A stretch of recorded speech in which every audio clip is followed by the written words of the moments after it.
If your doctor has recommended a knee replacement to treat your condition, you may have several questions. To better understand this process, it's important to know what to expect before, during, and after. Knee replacement surgery is removing a damaged joint and putting in a new one. A new joint is called a prosthesis. Regardless of your age, degenerative joint disease may keep you from participating in activities you enjoy. Your doctor may recommend replacement surgery when pain prevents you from sleeping or doing normal activities. You cannot move around by yourself and you have to use a cane or a walker. Your pain has not improved with other treatment. The pain you experience can be severe, causing you to avoid using a joint, which leads to the weakening of the muscles around the joint, making it more difficult to move over time.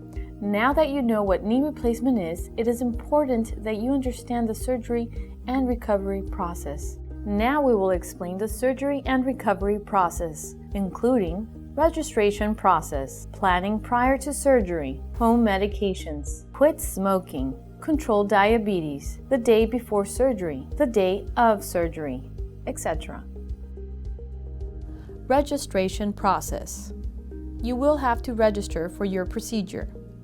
You will need to arrive to the main entrance of the hospital. You will be asked for your identification card, proof of insurance, and paperwork provided by your referring surgeon. Planning prior to surgery.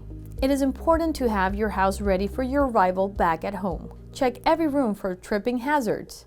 Remove throw rugs and secure electrical cords out of your way. Home medications.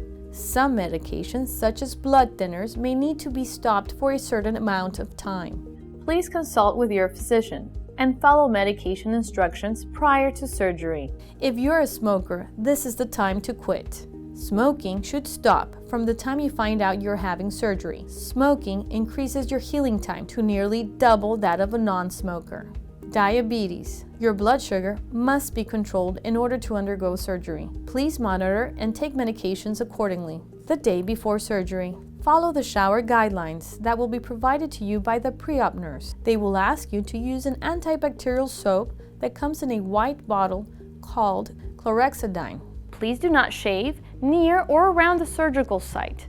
Do not eat or drink anything after midnight, the day before your surgery. The day of surgery. On the day of your surgery, please check with your physician about taking your blood pressure, seizure, and thyroid medications as scheduled prior to surgery. You may take it with a small sip of water.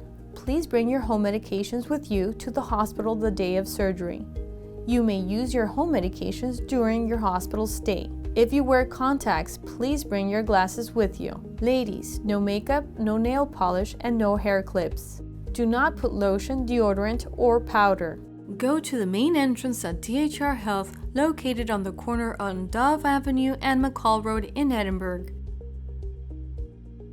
Wear loose-fitting clothes and comfortable shoes. And arrive to the hospital 1 hour prior to your scheduled time. Anesthesia. For knee surgery, spinal anesthesia is most commonly used and is administered after you enter the operating room. Your anesthesiologist or certified registered nurse anesthetist will explain the risks and benefits of each type of anesthesia before you go to surgery. After the procedure, you will be transferred to the recovery room and then transferred to your hospital room. You might experience nausea upon awakening due to the effects of anesthesia. Please notify your nurse so they can provide you with the appropriate medications to help alleviate your symptoms. Pain management. Pain is normal after surgery. Please take your pain medication as ordered. It is our primary goal to always manage your pain during your hospital stay. Please notify your nurse of your pain level regularly so they can manage it as soon as possible. Your physical therapist may evaluate you the afternoon of your surgery. Your physical therapist or registered nurse will help you get out of bed and take a few steps the evening of your surgery. You will receive physical therapy twice a day, training in and out of bed, gait training with walker, strengthening exercises, and safety instructions. Your coach is encouraged to be present as much as possible. Do not twist or pivot your body when using a walker. Do not climb up on a ladder or step stool. Do not kneel down to pick up anything. When lying in bed, keep a pillow under your heel or ankle, but not under your knee. It is important to keep your knee straight. Try to stay in a neutral position and do not bend your knee. Your doctor will let you know how much weight you can place on your leg. By the time you go home, you should be able to walk with a walker without needing much help. You may need to use a walker for up to 3 months. Over time, you should be able to return to your former level of activity. Keep the dressing on your incision clean and dry. Change the dressing only if your surgeon told you to do so. Your surgeon may use a Mepilex dressing. If your surgeon uses a Mepilex dressing, do not get it wet. When you shower, please cover the Mepilex dressing. Your Mepilex dressing will be removed by your physician during your follow-up visit in your surgeon's office within 10 to 14 days after surgery. If your surgeon uses stitches or staples, they will be removed about 10 to 14 days after surgery. When you shower, let the water run over the incision, but do not scrub your incision. Do not soak in a bathtub, hot tub, or swimming pool. You may have bruising around the wound. This is normal and it will go away on its own. Redness around your incision may be present.